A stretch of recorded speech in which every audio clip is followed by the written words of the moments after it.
Baik, shalom, selamat pagi bagi Bapak Ibu Saudara-saudari yang dikasihi dalam Tuhan Yesus Kristus. Kembali lagi pada renungan harian Jemaat Yesudipuro pada hari ini.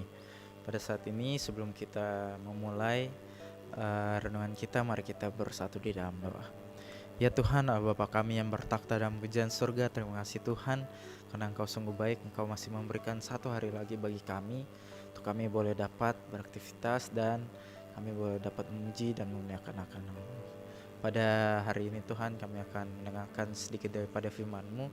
Kiranya Tuhan berkati, boleh menjadi berkat bagi kami yang mendengarkan. Terima kasih ya Tuhan. Ampuni segala dosa dan pelanggaran kami dalam nama Tuhan Yesus. Kami telah berdoa dan ucap syukur. Amin. Bapak Ibu, saudara-saudari yang dikasihi oleh Tuhan Yesus, pada hari ini renungan kita saya beri judul bergantung kepada Allah. Jika kita melihat di masa kita sekarang ini atau di zaman kita pada saat ini, dunia bukan semakin membaik tetapi semakin hancur ya, menuju pada kebinasaan. Di mana memiliki faktor yaitu orang-orang atau kita manusia tidak lagi menuruti sesuai dengan pada perintah Tuhan. Itu sudah digambarkan di dalam Alkitab ya, di dalam 2 Timotius 3 ayat 1 sampai 9 bahwa masa ini adalah masa yang sukar dan akan semakin sukar nantinya. Nah, kita harus dicamkan atau dikatakan ini bukan zaman yang damai atau zaman yang berkelimpahan secara duniawi, di mana orang percaya tidak lagi menghadapi tantangan dan pencobaan hidup. Ini adalah masa penting, masa konflik rohani yang paling sukar. Untuk itu, kita sebagai umat-umat Tuhan membutuhkan kecerdasan roh yang tinggi dan pengurapan yang baru agar kita sanggup menghadapi masa-masa yang sukar ini. Iblis atau setan saat ini sedang bersungguh-sungguh berusaha menghancurkan pekerjaan Tuhan dan membunuh iman daripada orang-orang percaya. Orang percaya akan makin diperhadapkan dengan berbagai tantangan yang mengancam iman dan kesetiaan yang murni kepada Kristus Yesus. Dan kita harus mengenali ancaman-ancaman tersebut dan menemukan cara untuk mengantisipasinya. Nah, tantangan-tantangan yang harus kita hadapi yaitu pengaruh jahat di dunia ini di sekitar kita melalui berbagai media massa dan pergaulan hidup antara kita sesama kita. Lalu juga dunia ini memiliki iklim yang semakin buruk ya. Suasana kehidupan atau kemunduran daripada moral di dunia ini mulai menurun, dan itu mempengaruhi pola tindak dan pola pikir orang percaya. Aniaya dari pihak orang tidak percaya yang akan makin gencar menekan dan mencoba membunuh iman daripada orang-orang Kristen. Pengajaran sesat yang lahir dari berbagai kelompok Kristen dan pembicara-pembicara yang tidak mengerti kebenaran firman Tuhan. Sirkuit dunia roh yang tidak dipahami, banyak orang yang akan menjatuhkan orang percaya. Dan juga akan transfer spirit atau transfer roh ini akan mengalir melalui berbagai sarana, bahkan melalui pengkhotbah-pengkhotbah yang tidak memiliki Roh Kudus yang benar. Ini bisa dilihat dalam Matius 24 ayat 11 dan 1 Yohanes 4 ayat 1. Nah, bagaimana cara kita untuk mengantisipasi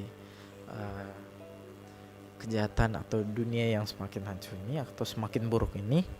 Untuk mengantisipasi keadaan ini, orang percaya dipanggil agar memiliki hubungan pribadi yang erat lagi dengan Tuhan secara benar. Nah, setiap kita harus bersungguh-sungguh dalam bergaul dengan Allah pencipta kita. Hal ini akan memberikan kepada kita kecerdasan roh dan urapan baru yang membuat kita mampu menghadapi keadaan sukar ini dan tampil sebagai pemenang. Dalam hal ini orang percaya akan memiliki kepekaan dari Tuhan sendiri untuk mengenali dan membedakan segala macam roh-roh yang ada. Nah, orang percaya akan dibawa kepada karunia-karunia roh yang membuka banyak rahasia surga. kegenapan nubuatan Nabi Yoel yang akan semakin nyata jika kita melihat nubuatannya dalam Kisah Para Rasul 2 ayat 17 sampai 19, bahwa pada akhir zaman banyak orang percaya itu, yang orang-orang percaya akan dicurahkan Roh Kudus oleh Tuhan. Dan sangat disayangkan ya kalau kita sebagai umat-umat pilihan Tuhan, atau kita yang harusnya percaya kepada Tuhan, tidak mengalami perkara-perkara besar yang sedang Allah kerjakan di dalam dunia yang sudah sekarat menuju maut abadi ini.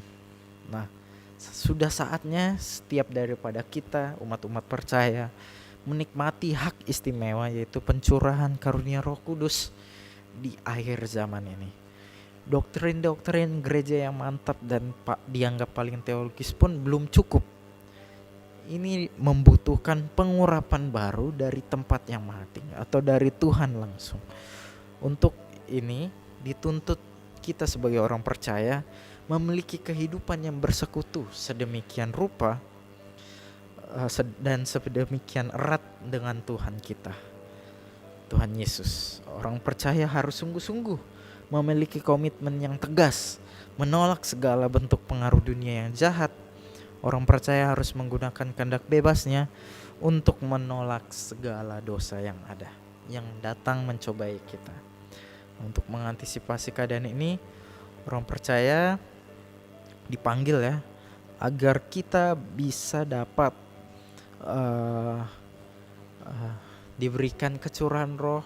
Kita harus bergaul dengan Tuhan agar kita mendapatkan kecurahan roh, untuk kita boleh dapat tetap berpegang kepada Tuhan, dan kita boleh dapat menjadi bagian daripada pekerjaan Allah di dalam dunia yang semakin menuju ke akhirnya ini. Setiap orang percaya tidak boleh bergantung kepada manusia lain, bahkan kepada tua-tua jemaat atau pendeta.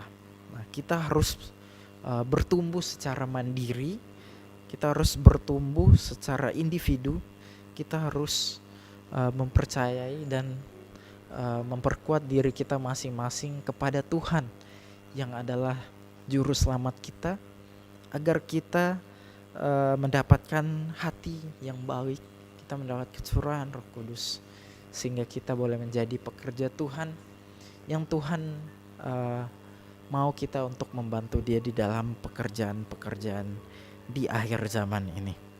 Oleh sebab itu dibutuhkan ketegaran hati orang percaya untuk memandang Tuhan dan bergantung sepenuh kepadanya. Orang Kristen harus bangun dari hidup kekristenannya yang kekanak-kanakan, berdiri sebagai seseorang dengan kekuatan daripada Tuhan.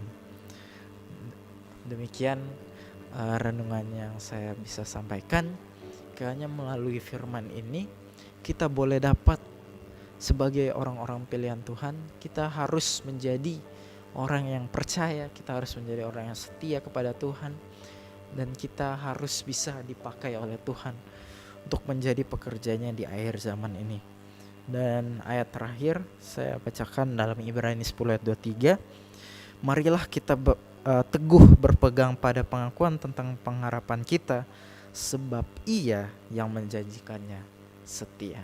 Jadi Tuhan sudah memberikan kepada kita, marilah kita sebagai umat Tuhan boleh dapat setia kepada Tuhan dan terus berpegang pada Tuhan, sehingga iman kita bertumbuh secara mandiri dan lebih dekat lagi kepada Tuhan. Terima kasih, Tuhan memberkati kita semua.